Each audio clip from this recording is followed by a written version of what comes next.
Alright.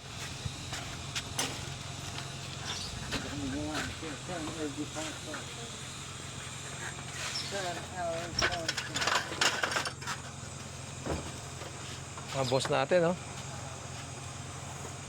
Isang customer na naman ang malalamigan sa pagkakataon ito sa araw na ito.